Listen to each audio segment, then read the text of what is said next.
আমি তো ভালোবাসি তোকে, লিখেছেন সালমা চৌধুরী। আবির গভীর রাতে মেঘের দরজায় ডাকছে। দরজা খোলা ছিল, তারপরে উনি ঢুকছেন না। কণ্ঠ উঁচু করে বললেন, আসবো? মেঘ একগাল হেসে তৎক্ষণাৎ উত্তর দিল, আমার রুমে আসতে আপনার অনুমতি প্রয়োজন নেই। আবির মেঘের মাথার কাছে বিছানায় এসে বসে কোমল কণ্ঠে বলল, তুই এত মায়াবী কেন মেঘ? আবির ভাইয়ের আজগুবি কথা শুনে বিস্ময়কর চোখে তাকালো। বারান্দার জ্বালানো লাল রঙের লাইটের আলোতে আবিরের মুখমণ্ডল টকটকে লাল বর্ণ হয়ে আছে। আবির কেমন করে চেয়ে আছে মেঘের দিকে। আবির ঠোঁট কামড়ে বলল, তোর নির্বাক চোখের চাহনি আমার শান্ত হৃদয়ে ব্যাকুলতা সৃষ্টি করে। তোর চোখের লেপ্টে যাওয়া কাজল আমার মনের বারংবার দুর্বল করে তোলে। তোর ঘন কালো কেশরাশি আমার শক্ত মনে দুর্বলতা একান্ত কারণ। মেঘ হাঁ করে তাকিয়ে আছে আবিরের দিকে। মুখ ফসকে বলে উঠল, আপনি আমাকে ভালোবাসেন আবির ভাই? আবির সঙ্গে সঙ্গে বসা থেকে উঠে দাঁড়ালো। কিছু না বলেই চলে যাচ্ছে। মেঘ পেছন থেকে ডাকলো, আবির ভাই। আবির ফিরেও তাকালো না। পুনরায় আবির ভাই চিৎকার দিয়ে উঠে বসলো বিছানায়। আশেপাশে তাকিয়ে দেখে কোথাও আবির ভাই নেই। বারান্দার লাইটের আলোতে স্পষ্ট দেখা গেল রুমের দরজা বন্ধ। মেঘ বিস্ময় সমেত তাকিয়ে রইল দরজার পানে। ফ্যানের বাতাসে চুলগুলো উড়ে চোখে মুখে ঝাপটে পড়ছে। কয়েক মুহূর্ত লাগলো মেঘের বুঝতে যে এটা স্বপ্ন ছিল। মেঘ দীর্ঘ নিঃশ্বাস ফেলে দূর দূরান্ত থেকে আজানের শব্দ ভেসে আসছে। মেঘ মোবাইলটা হাতে নিয়ে টাইম দেখল। ফজরের ওয়াক্ত হয়ে গেছে। মেঘ ফোন থেকে আবির ভাইয়ের নামের সেভ করা ফাইলটা বের করে আবির ভাইয়ের ছবিগুলো দেখতে লাগলো। কিন্তু মেঘের মস্তিষ্ক জুড়ে মাত্র দেখা স্বপ্ন ঘুরছে। মেঘ বিড়বিড় করে বলল, স্বপ্নেও ভালোবাসি বললেন না? হিটলার তো হিটলারই হয়। নামাজ পড়ে পড়তে বসে মেঘ। ভোরবেলায় থেকেই গুড়ি গুড়ি বৃষ্টি হচ্ছে। ঠান্ডা ঠান্ডা আবহাওয়া। পড়া থেকেও মাথায় দুষ্টুমি ঘুরছে বেশ। তারপরও জোর করে 1-2 ঘন্টা পরে খাবার টেবিলে আসলো প্রতিদিনের মতন। আবির রেডি হয়ে নামছে সিঁড়ি দিয়ে। তা দেখতে মেঘ ঘাড় ঘুরিয়ে তাকিয়ে মুচকি হাসল। মনে পড়ে গেল ভোর রাতের স্বপ্নের কথা।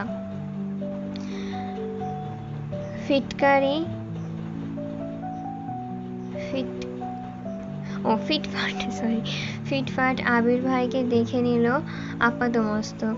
একটা কালো শার্ট, হাতটা কোনোই পর্যন্ত ওঠানো, হাতের একটা ব্লেজার প্যান্ট, তাও একই রঙের, চোখে কালো সানগ্লাস, ঘড়ি পড়তে পড়তে নিচে নামছে।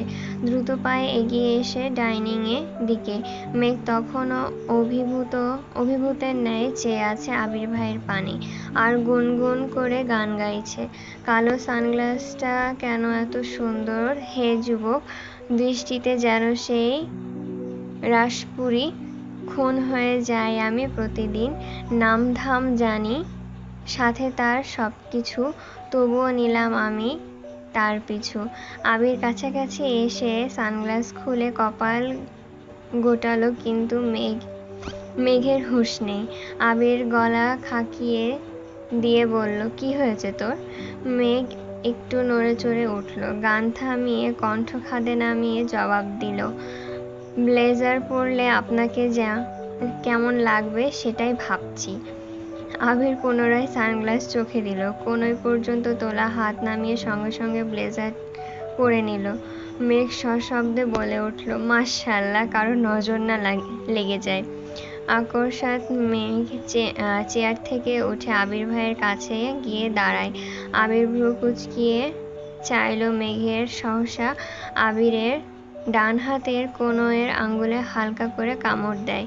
আবির নির্বাক চোখে তাকিয়ে অষ্টাদশীর কাণ্ডের দিকে। 1 সেকেন্ডের মধ্যে মেঘ দূরে সরে গিয়ে চেয়ারে বসে পড়ে। নিজের কর্মকাণ্ডের প্রতি একটু এখন নিজেই রাগ হচ্ছে। আবির ভাই কিভাবে রিয়াক্ট করবে আল্লাহ জানে। মনে মনে ভীত হচ্ছে অষ্টদশী। আবির স্বাভাবিকভাবেই হেঁটে মেঘের বিপরীতে বসতে বসতে গম্ভীর কণ্ঠে প্রশ্ন করলো, সুন্দর লাগলে বুঝি ছেলেদের আঙ্গুলে কামড় দিস তুই? মেঘ চমকে উঠে তাকায় আবির ভাইয়ের দিকে, সঙ্গে সঙ্গে মাথা নাড়িয়ে ডানে বামে অভিমানী স্বরে বলে উঠল, মিম ছাড়া কারোর আঙ্গুলে কামড় দেই না। আবির কিছু বলার আগেই হালিমা খান খাবার নিয়ে হাজির হলেন। একগাল হেসে বললেন, কি ব্যাপার, দুই ভাই বোন আজ গল্প করছে নাকি?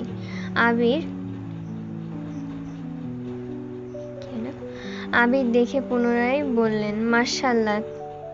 দেখে বললেন, মাশাআল্লাহ, তোকে খুব সুন্দর লাগছে। তৎক্ষণাৎ আস্তে আস্তে সবাই খাবার টেবিলে আসতে শুরু করেছে। ইকবাল খান এসে আবিরকে দেখেই বললেন, মাশাআল্লাহ আবির, তোকে তো সুন্দর লাগছে।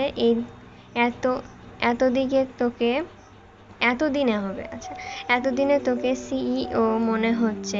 তোর লুকই আজকে মিটিং জমে যাবে। আলী আহমেদ খান ও ছোট করে বললেন, মাশাআল্লাহ। মোজাম্মেল খান চেয়ারে বসতে বসতে বললেন, ভাইজান, আবিরকে বলার দরকার না কথাটা? আলী আহমেদ খান এক সেকেন্ড থেমে বলে উঠলেন, ও হ্যাঁ, আমার তো মনেই ছিল না। আবির নিরেট কণ্ঠে প্রশ্ন করল, কি হয়েছে? আলী আহমেদ খান সহসা বললেন, তোকে একটু রাজশাহী যেতে হবে 4-5 দিনের জন্য। আবির 2 আঙ্গুল দিয়ে কপালে আলতো করে ছুঁয়ে সাথে এক পলক মেঘকেও দেখে নিল। মেঘ মনোযোগ দিয়ে খাবার খাচ্ছিল, তবে এই কথা শুনে মুখের খাবার নিয়ে চোখ গোল গোল করে তাকিয়ে আছে আবিরের পানে। আর মনে মনে বলছে, প্লিজ আবির ভাই, আপনি যাবেন না প্লিজ। আবির বাবার দিকে এক নজর তাকালো, তারপর মাথা নিচু করে বলল, আমি এখন কোথাও যেতে পারবো না। মোজাম্মেল খান আকর্ষিত বললেন, কেন? আবির মনে মনে বলল, আমি দূরে গেলে কারোর খাওয়া বন্ধ হয়ে যায়, রাতে ঘুম হারাম হয়ে যায়। সহসা গলা খাকিয়ে দিয়ে গম্ভীর কণ্ঠে আবির বলে উঠল, আবির মনে মনে বলল, আমি দূরে গেলে কারো খাওয়া বন্ধ হয়ে যায়, রাতের ঘুম হারাম হয়ে যায়। সহসা গলা খাকিয়ে গম্ভীর কণ্ঠে আবির বলে উঠল, আমার অফিসে কাজ আছে, 1 সপ্তাহ পর অফিস শুরু হবে। এই অবস্থায় সবকিছু ফেলে আমি কোথাও যেতে পারবো না। মোজাম্মেল খান আবার আলী আহমেদ খানের দিকে চেয়ে বলল, তাহলে কি আমি যাব ভাইজান?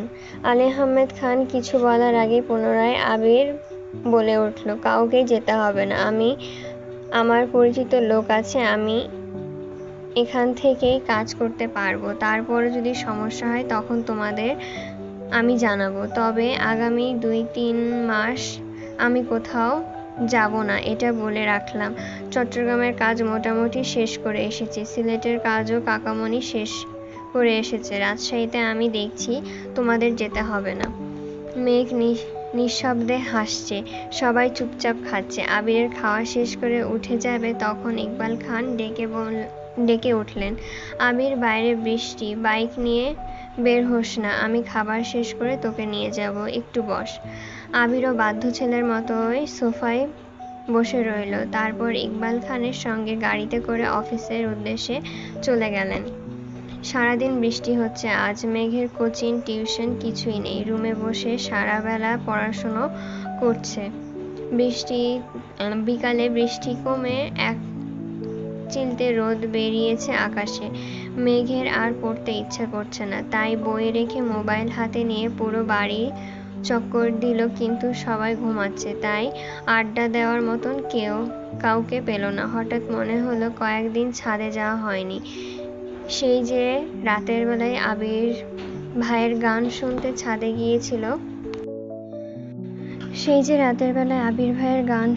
ছাদে গিয়েছিল, তাও আবার ছাদের দরজা পর্যন্ত।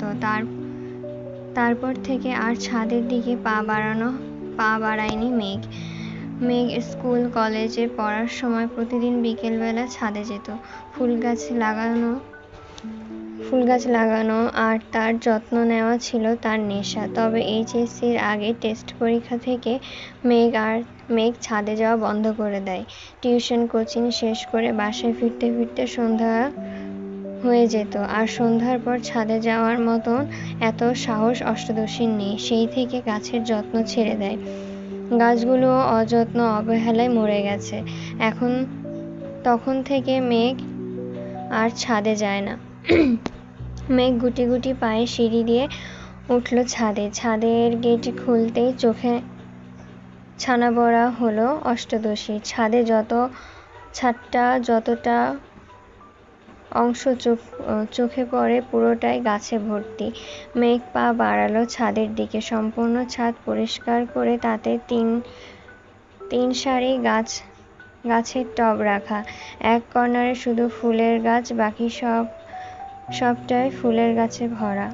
এক কর্নারে শুধু ফলের গাছ, বাকি সব জায়গায় ফুলের গাছে ভরা। নয়নতারা, বেশ কয়েক রঙের গোলাপের গাছ, পর্তুলিকা গাছ, তবে বিকেলবেলায় ফুল নেই। কাঠগোলাপের গাছ, জিনিয়া, অপরাজিতা, রঙ্গন থেকে শুরু করে কত কত ফুলের গাছ, যার অধিকাংশ গাছে ফুলের নামই জানে না মেঘ। মেঘ নিজেকে নিজে প্রশ্ন করছে, এত গাছ কে আনলো? তানভীর ভাইয়া তো জীবনেও ছাদে আসে না। তাহলে কি আবির ভাই? সহসা মেঘের চোখে মুখে উজ্জ্বলতা ফুটে উঠল। ছাদ ভর্তি এত গাছগাছালি দেখে মেঘের ভীষণ ভালো লাগছে। সবটা ছাদ ঘুরে দেখলো সারাদিনে বৃষ্টি থাকায় পানি দেওয়ার প্রয়োজন হয় না। 20-30টা ছবিও তুলে ফুলের আর গাছের। ততক্ষণে সূর্য ডুবতে শুরু করেছে। গোধূলি আলোতে ফুলের মুগ্ধতা দেখে মেঘ লোভ সামলাতে না পেরে একটা গোলাপ ছিঁড়ে কাছে নিয়েছে। এতদিন পর নিজের বাড়ির ছাদে এত সুন্দর ফুল গাছ আর ফুলের সমাহার দেখে আবেশিত হয়ে পড়েছে মেঘ। এদিকে আবির করিডোরে দিয়ে নিজের রুমের দিকে আসছিল। আবির মেঘকে দেখে ঠায় দাঁড়িয়ে পড়ল সেই দিকে। এদিকে মেঘ আপন মনে ফুলের গন্ধ শুঁকছে আর হাঁটছে। আশেপাশে বা সামনে কেউ আছে কি না তাতে তার কোনো মনোযোগ নেই। হঠাৎ আবিরের প্রশস্ত বুকের সঙ্গে ধাক্কা খেল মেঘ। নিজেকে সামলানোর আগেই আবির মেঘের বাহু চেপে ধরে।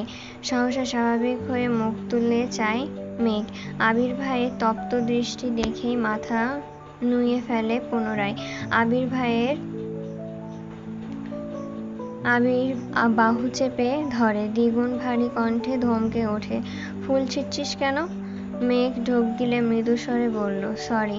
আবির পুরো কণ্ঠে শুধালো, সরিটা আমায় না বলে গাছকে বলিস? মেঘ নিচে ঠোঁট কামড়ে ধরে আছে। আবির ভাইয়ের ধমকে ভিজে আসছে নেত্রদ্বয়। আবির মেঘের বাহু ছেড়ে দেয়। সঙ্গে সঙ্গে মেঘ চলে যেতে নাই। আবির পুনরায় নিরেট কণ্ঠে ডেকে উঠল, শোন।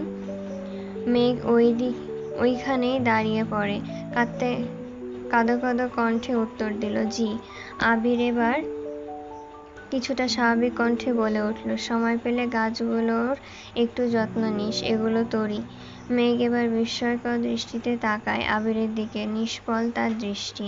চোখ টলমল করছে পূর্বের জমা পানিতে। মুখে খানিকটা হাসি ফুটল।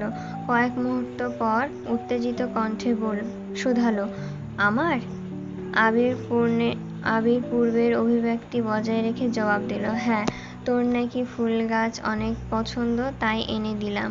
এখন যত্ন নেওয়ার দায়িত্ব তোর। আর হ্যাঁ, গাছের যত্ন নিতে গিয়ে দুনিয়া ভুলে যাসনে যেন। মেঘ বশীভূত চোখে চেয়ে আছে আবির ভাইয়ের দিকে। আবিরও এবার সরাসরি চোখে চোখ রেখে মেঘের চোখে মুখে দুফোঁটা অশ্রুর দাগ হয়ে রয়েছে। সম্পূর্ণ গাল টকটকে লাল হয়ে আছে। গালের মাঝে একটা গাঢ় কালো রঙের তিল জ্বলজ্বল করছে। মেঘের দুর্বোধ্য দৃষ্টি দেখে নিজের দৃষ্টি সংযত করল মেঘ।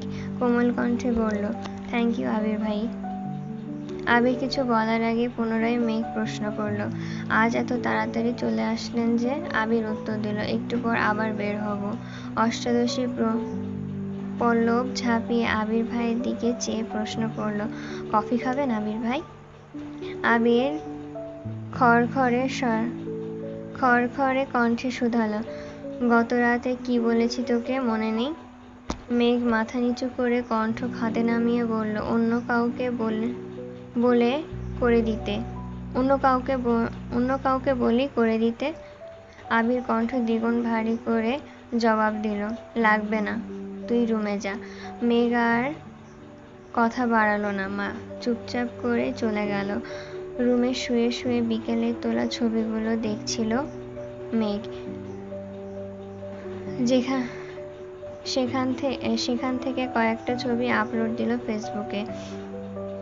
স্পেশাল গিফট, সাথে কয়েকটা লাভ ইমোজি দিল ক্যাপশনে।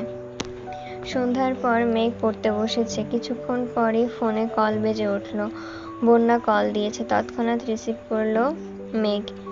আসসালামু আলাইকুম। ওয়ালাইকুম আসসালাম। কেমন আছিস? আলহামদুলিল্লাহ ভালো। তুই কেমন আছিস? আলহামদুলিল্লাহ অনেক ভালো।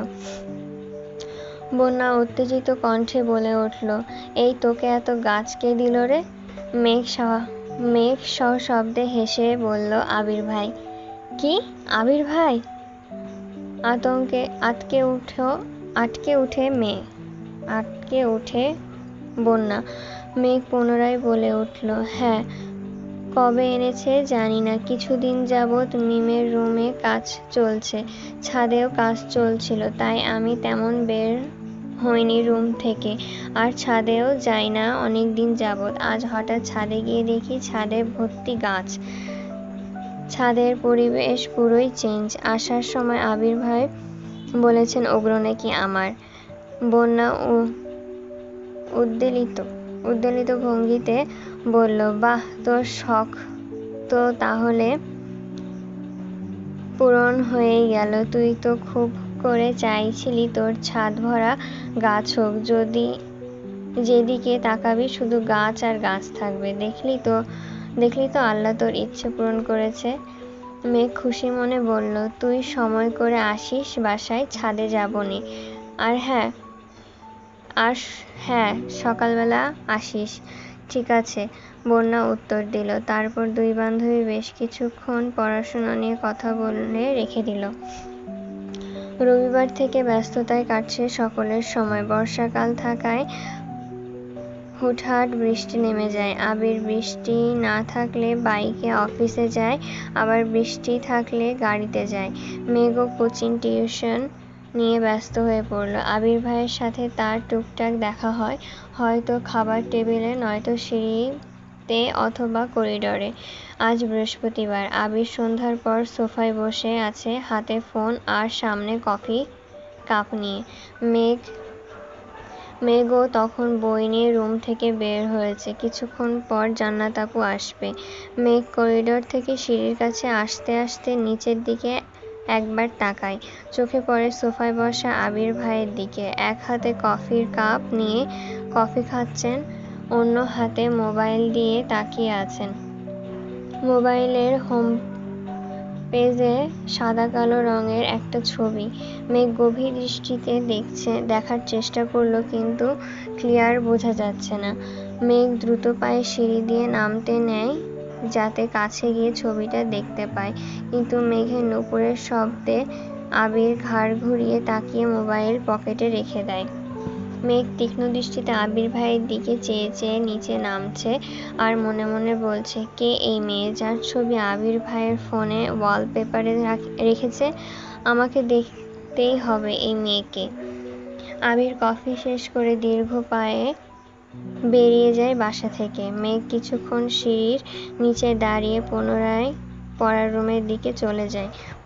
10-15 মিনিটের মধ্যে জান্নাত আপু পড়াতে আসেন। আজ একটু বেশি সময় নিয়ে পড়াচ্ছেন আপু। মোটামুটি 8:30টার কাছাকাছি বেজে গেছে। ড্রয়িং রুমে কেউ নেই। জান্নাত আপু পড়ানোর শেষে বের হতে যাবে। মেঘও কি তখন পিছন পিছন পড়ার রুম থেকে বের হয় দরজা লাগানোর জন্য। জান্নাত দরজার কাছাকাছি যেতে আবির বাইর থেকে দরজা ধাক্কা দিয়ে ভেতরে ঢোকে। মুখোমুখি দেখা হয় আবির আর জান্নাতের। জান্নাত সহসা হাস্যোজ্জ্বল মুখে বলল, আসসালামু আলাইকুম ভাইয়া, কেমন আছেন? আবিরও হাসি মুখে উত্তর দেয়, ওয়ালাইকুম আসসালাম, আলহামদুলিল্লাহ ভালো, তুমি কেমন আছো? মেঘ পড়ার রুমের কিছুটা সামনেই স্ট্যাচুর মতন দাঁড়িয়ে আছে আর বিড়বিড় করে বলছে, আবির ভাই জান্নাত আপুকে চেনেন? কিন্তু কিভাবে? তাহলে কি আবির ভাইয়ের ফোনে তারই ছবি ছিল? জান্নাত আপু হাসি মুখে উত্তর দিল, আলহামদুলিল্লাহ ভালো আছি। আপনাকে তো বাসায় দেখাই যায় না ভাইয়া। আবির কিছুটা শক্ত কণ্ঠে বলল, বাসায় ফিরতে একটু দেরি হয়ে যায়। তোমার পড়াতে কোনো সমস্যা হচ্ছে না তো? জান্নাত শান্ত কণ্ঠে বলল, না না ভাইয়া, কোনো সমস্যা হচ্ছে না। আবির এক পলক মেঘের দিকে চেয়ে পুনরায় জান্নাতের দিকে তাকালো। নিরেট কণ্ঠে শোধালো, ও পড়ে তো ঠিক মতো? জান্নাত এবার মেঘের দিকে চেয়ে হাসি মুখে বলল, হ্যাঁ ভাইয়া, মেঘ অনেক মনোযোগী এবং খুব মেধাবী। আপনি চিন্তা করবেন না প্লিজ। মেঘ ছোট করে শোধালো, খেয়েছো কিছু? বসো, খাবার খেয়ে যাও।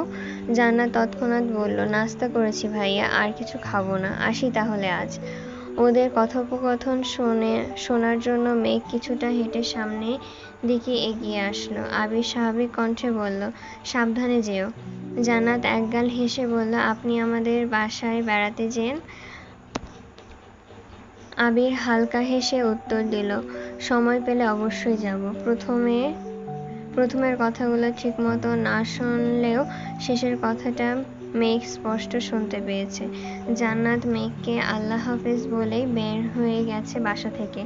এদিকে মেঘের বুক কেঁপে উঠল। মেঘ যেন নিজের কানকে বিশ্বাস করতে পারছে না। আনমনে ভাবছে, জান্নাত আপু আবির ভাইকে বাসায় যেতে বলছে। আবির ভাইও আবার হাসি মুখে বলছে সময় পেলে যাবে। কই, আবির ভাই তো আমার সাথে এত ভালো আচরণ করে না। উনি তো আমার সাথে আজ পর্যন্ত হাসি মুখে কথা বলেননি। তাছাড়া জান্নাত আপুকে তো তানভীর ভাইয়া নিয়ে এসেছেন, তাহলে আবির ভাই কিভাবে চিনবে? মেঘ আহত চোখে তাকিয়ে রইল আবির ভাইয়ের পানে। আবির দরজা বন্ধ করে সিঁড়ির দিকে যেতে নিলে সহসা পথ আটকে সামনে দাঁড়ালো অষ্টাদশী। আজ আর তার শরীর কাঁপছে না, হাত পা রিমরিম করছে না, কারণ হাজারো প্রশ্ন তার মাথা চাড়া দিয়ে উঠেছে, যেগুলোর উত্তর শুধু আবির ভাই জানেন। ড্রয়িং রুমের কোথাও কেউ নেই। জান্নাত পড়িয়ে গিয়েছে মূলত খাবার দাবার পূর্ব শুরু হয়। জান্নাত আপু পড়িয়ে গেলেই মূলত খাবার দাবারের পর্ব শুরু হয়। তাই এ সময় সবাই যে যার রুমে থাকেন। অষ্টাদশীর পথ আটকানো দেখে আবির বিস্মিত চোখে চাইল। মেঘের এলোমেলো চুল, চোখের কাজল কিছুটা লেপ্টে রয়েছে, শুকনো ওষ্ঠদ্বয় তীর তীর করে কাঁপছে। এই অবস্থায় মেঘকে দেখে ঘোর লেগে যাচ্ছে আবিরের। হাজারো নিষিদ্ধ চিন্তা জেগে উঠছে আবিরের মনে। টেনে হিঁচড়ে কোনোরকমে নিজেকে সামলে ধরে সামনে ঢোক গিলে কিছুটা শক্ত কণ্ঠে বলল, পট আটকে দাঁড়িয়েছিস কেন? মেঘের সরু নাক ক্রমে ক্রমে কাঁপছে। দীর্ঘশ্বাস ছেড়ে ধৈর্যহীন কণ্ঠে শুধালো, আপনি জান্নাত আপুকে চেনেন? আবির উপর নিচে মাথা নাড়িয়েছে শুধু। মেঘ দ্বিতীয়বার গম্ভীর কণ্ঠে বলল, ওনাকে আপনি কিভাবে চেনেন? আবির রাশভারী কণ্ঠে বলল, পরিচিত। মেঘ ভেতর ভেতর ক্ষিপ্ত হলো। অষ্টাদশীর চেহারায় পড়তে পড়তে ঘনিয়ে আসছে মেঘ। অষ্টাদশী চেহারার পরতে পরতে ঘনিয়ে আসছে মেঘ। এক সমুদ্র অভিযোগ মাথাচাড়া দিয়ে উঠছে। একে গায়ের রং ফর্সা, তার ওপর রাগে গাল দুটো লাল হয়ে আছে মেঘের। দেখে মনে হচ্ছে টোকা দিলেই গাল বয়ে রক্ত পড়বে। রেগে ফুঁসতে ফুঁসতে মেঘ বলল, শুধু পরিচিত হলেই কি মানুষ নির্দ্বিধায় বাসায় যেতে বলে? তুই আমার কাছে কৈফিয়ত চাচ্ছিস মেঘ? চোয়াল শক্ত করে প্রশ্ন করল আবির। মেঘ আজ আবিরকে শক্ত কণ্ঠ শুনে আঁতকে উঠছে না। কারণ অষ্টাদশী আজ মাত্রা অতিরিক্ত রেগে আছে। অতিরিক্ত রাগলে মানুষের বোধশক্তি হারিয়ে যায়। তাছাড়া মেয়ে মানুষের রাগ তো লিমিট ছাড়া। যখন রাগ হয় তখন দুনিয়ার কোনো কিছু দিয়ে শান্ত করানো যায় না, যতক্ষণ না নিজে থেকে শান্ত হয়। মেঘের নাকের ডগা ঘাম জমে আছে, কপাল ঘামতে শুরু করেছে ধীরে ধীরে। নিস্তব্ধ হয়ে দাঁড়িয়ে রইল অষ্টাদশী। কয়েক মুহূর্ত পর নীরদ কণ্ঠে শোধালো, আপনি ওনার বাসায় যাবেন? আবির তীক্ষ্ণ দৃষ্টিতে চেয়ে রইল। গুরু ভার কণ্ঠে বলল, প্রয়োজন হলে যাব। মেঘ চোখ গোল গোল করে চাইল। মনের ভেতর হাজারো প্রশ্ন ছুটছে এদিক সেদিক। মেঘের নীরবতা দেখে আবির গুরুভার কণ্ঠে জবাব দিল, তোকে আপাতত এসব নিয়ে ভাবতে হবে না। পড়াশোনায় মনোযোগ দে, তুই এখন অনেক ছোট, সময় হলে সব জানতে পারবি। মেঘ দীর্ঘশ্বাস ফেলে রাগান্বিত কণ্ঠে বলা শুরু করলো, আপনার যা খুশি করতে পারেন, যা খুশি বলতে পারেন, তাতে কিছু হয় না। আমি কিছু বলতে গেলেই ছোট, বয়স হয়নি এরকম করেন। আবির দাঁতে দাঁত চেপে গম্ভীর কণ্ঠে বলল, মেঘ আস্তে কথা বল, বাড়ির মানুষ শুনবে। তাছাড়া জান্নাতের ব্যাপারে আমি আপাতত কোনো কথা বলতে চাচ্ছি না। মেঘ রাগে ফুঁসতে ফুঁসতে বলল, তা কেন বলবেন? আপনার যত রাগ আর জেদ তা তো শুধু আমার উপর দেখাবেন। কোথাকার কোন রাস্তার মেয়ের জন্য আপনার এত দরদ? আবির চোখ লাল হয়ে গেছে, দাঁত কটমট করছে, কণ্ঠ তিনগুণ ভারী করে ধমকে উঠল, জান্নাত কোথাকার কোনো মেয়ে না, ওকে সম্মান দিয়ে কথা বলবি। ফার্দার যদি তাকে রাস্তার মেয়ে বলেছিস তাহলে তো এর ফল ভালো হবে না বলে রাখছি। তৎক্ষণাৎ মেঘ অভিব্যক্তি বদলে গেল। সহসা মনে পড়ে গেল আবির ভাইয়ের ফোনে দেখা ওয়ালপেপারের ছবির কথা। তার মানে কি আবির ভাইয়ের প্রিয়ত? আর কিছু ভাবতে পারছে না মেঘ।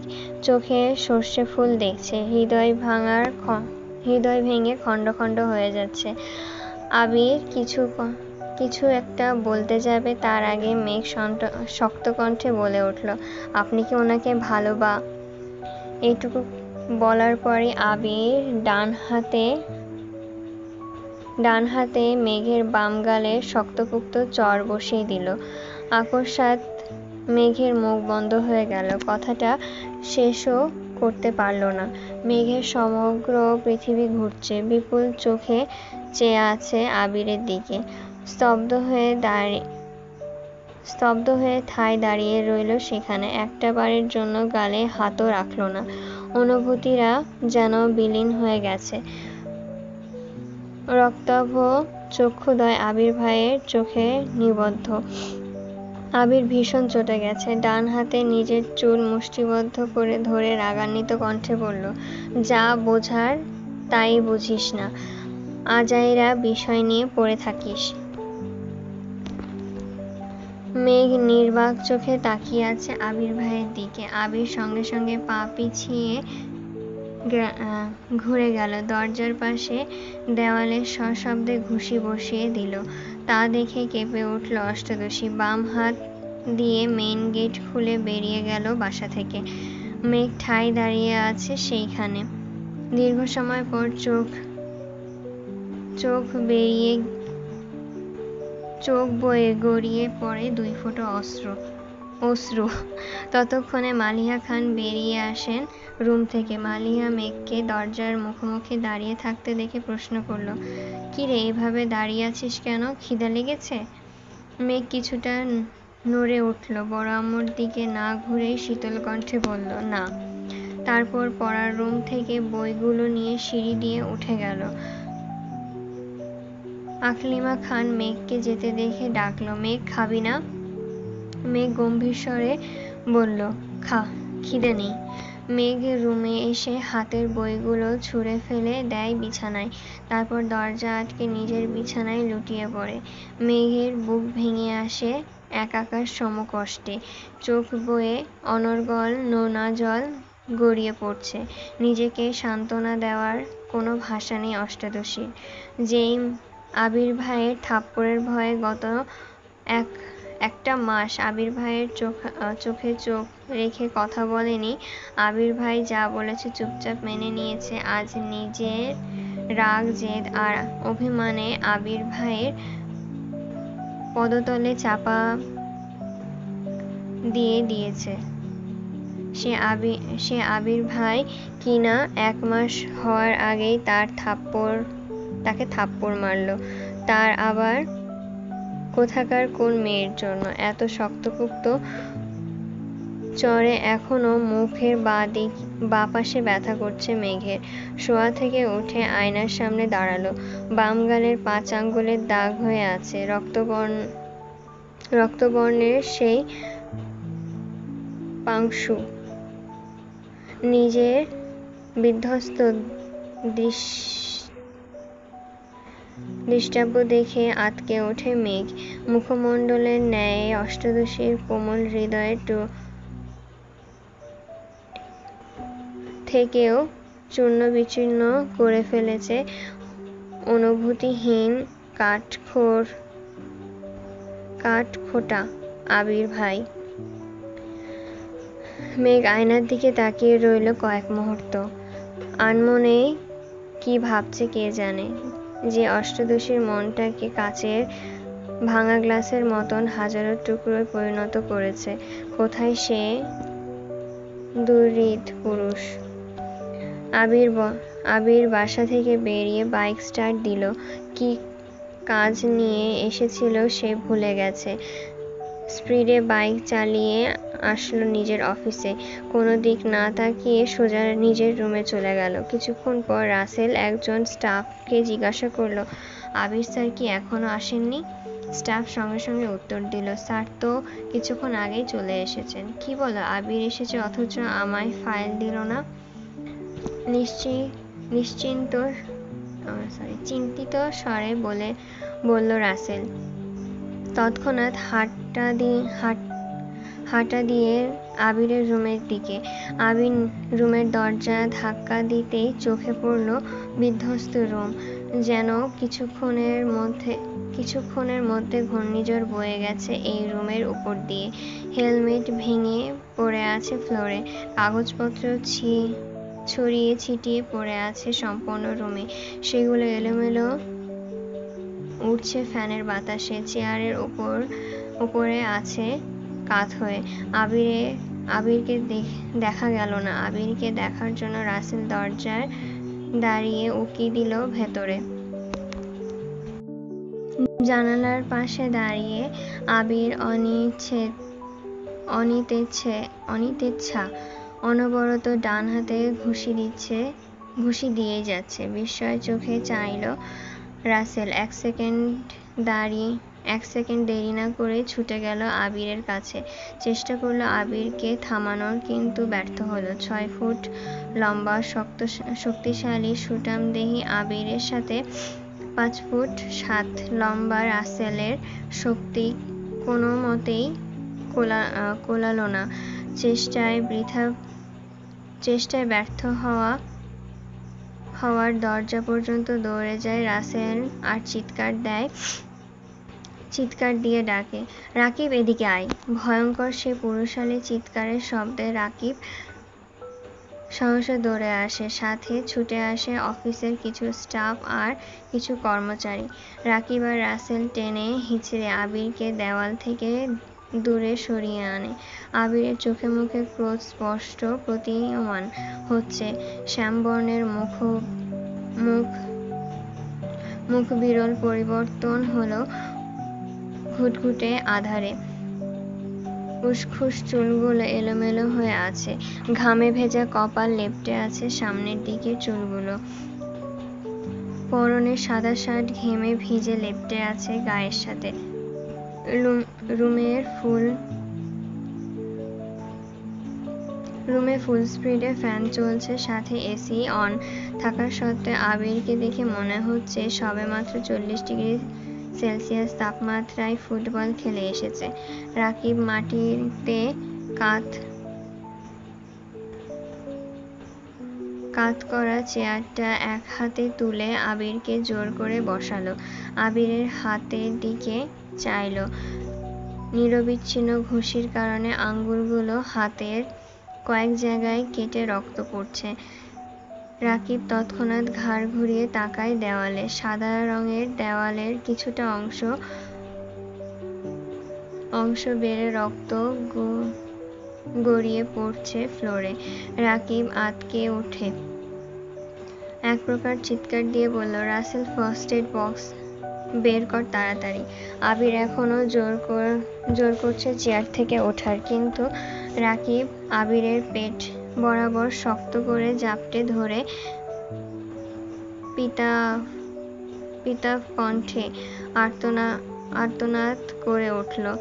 তপ্ত স্বরে শুধালো, কি হয়েছে তোর? এমন করছিস কেন আবির? আবির সহসা চিৎকার দিয়ে বলল, ছাড় আমাকে। আবিরের রুষ্ট কণ্ঠে চিৎকারে কিছুটা নড়ে উঠল রাকিব, কিন্তু তারপরও ছাড়ল না। পুনরায় শান্ত কণ্ঠে বলল, কেন পাগলামি করছিস আবির? রাগটা একটু কমা প্লিজ। কি হয়েছে আমায় বল। আবির দ্বিতীয়বার চেয়ার থেকে ওঠার চেষ্টা করছে, কিন্তু এবার রাকিব আর একটু শক্ত করে আবিরকে চেপে ধরে। নিরেট কণ্ঠে বলল, মাথা ঠান্ডা কর আবির। আবির ব্যর্থ হয়ে বসে পড়ল চেয়ারে। আবিরের রক্তবর্ণের চোখ বয়ে গড়িয়ে পড়ল ক্রোধ মিশ্রিত এক ফোঁটা জল। রাসেল ফার্স্ট এড বক্স নিয়ে আসছে। দরজায় দাঁড়ানো দুই একজন প্রশ্ন করছে, কি হয়েছে স্যারের? কোনো সমস্যা স্যার? আবির তাদের প্রশ্নে বিরক্ত হয়ে অগ্নিদৃষ্টিতে চাইল। সঙ্গে সঙ্গে নীরব হয়ে গেল জনতা। রাকিব রাসেলের দিকে চেয়ে শক্ত কণ্ঠে বলল, তুই সবাইকে নিয়ে ওই দিকে যা, আমি আছি আবিরের কাছে। রাসেল চিন্তিত স্বরে বলল, কোনো প্রয়োজন হলে ডাকিস আমায়। রাকিব শুধু মাথা দোলালো। রাসেল এক সেকেন্ড দেরি না করে সবাইকে নিয়ে যার যার কাজে চলে গেল। আবির চলন্ত ফ্যানের দিকে মুখ তুলে চেয়ে আছে। সবাই চলে যাওয়ার পর রাকিব গম্ভীর কণ্ঠে বলল, দেখ হাতটার কি অবস্থা করেছিস। আবির এক পলক হাতের দিকে চেয়ে ক্রোধিত কণ্ঠে বলল, আমি মস্ত বড় ভুল অপরাধ করে ফেলেছি রাকিব। সেই অপরাধের কাছে আমার হাত কিছুই না। রাকিব কিছুটা চিন্তিত কণ্ঠে বলল, কি হয়েছে? কি করেছিস তুই? আবিরের কণ্ঠস্বর ভিজে আসে। পুনরায় দোফোঁটা পানি গড়িয়ে পড়ল গাল বয়ে। শীতল কণ্ঠে জবাব দিল, আমি একই ভুল পুনরায় করে ফেলেছি।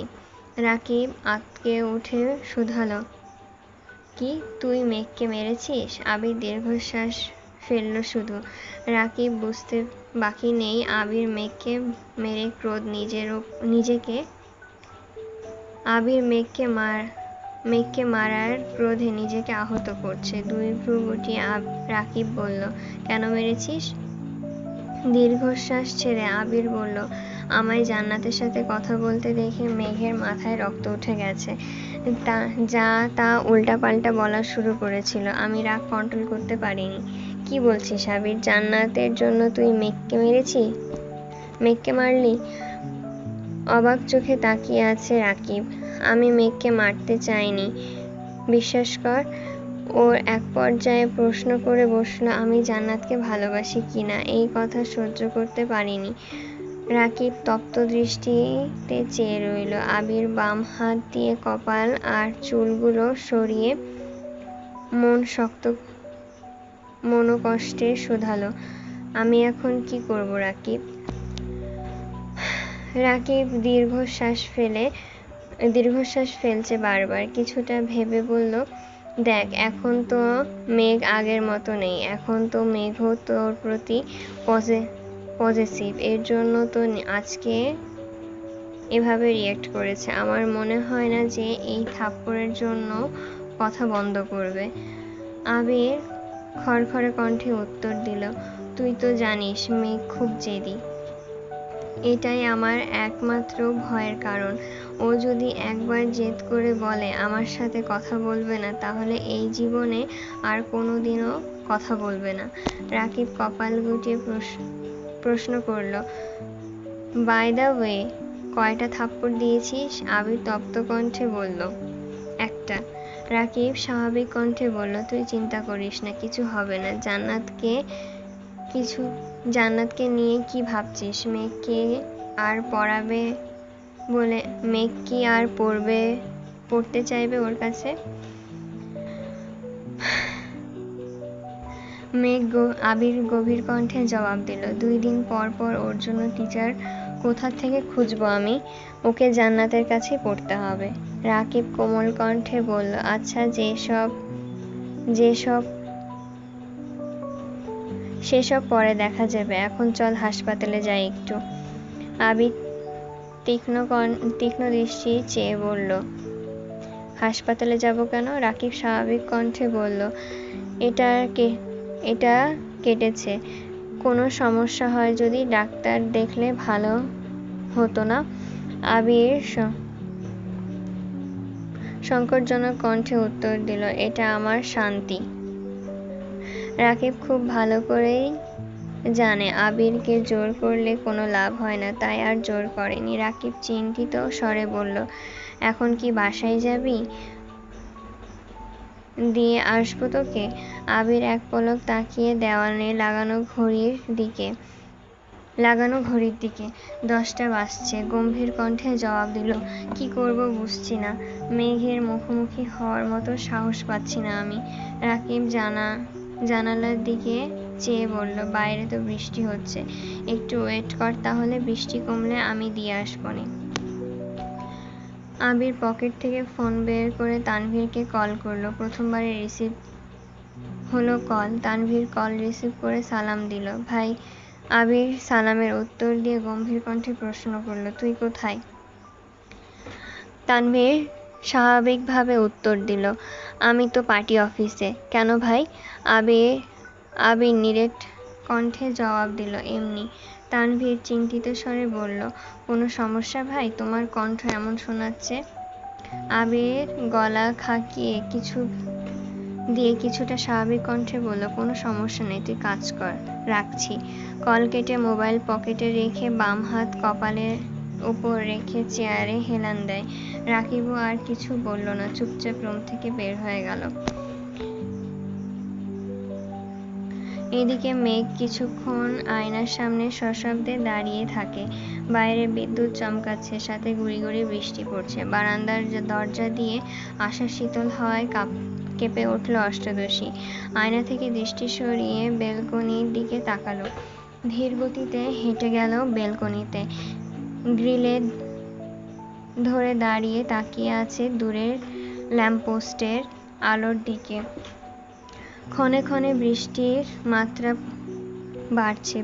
বাতাসের সাথে বৃষ্টির ছিটেফোঁটা পড়ছে মেঘের চোখে মুখে। আজ আর হাত বাড়িয়ে বৃষ্টি ছোঁয়ার চেষ্টা করেনি অষ্টাদশী। বেশ কিছুক্ষণ দাঁড়িয়ে রইল বেলকনিতে। হঠাৎ ভেতরে ছটফটানি ওঠে।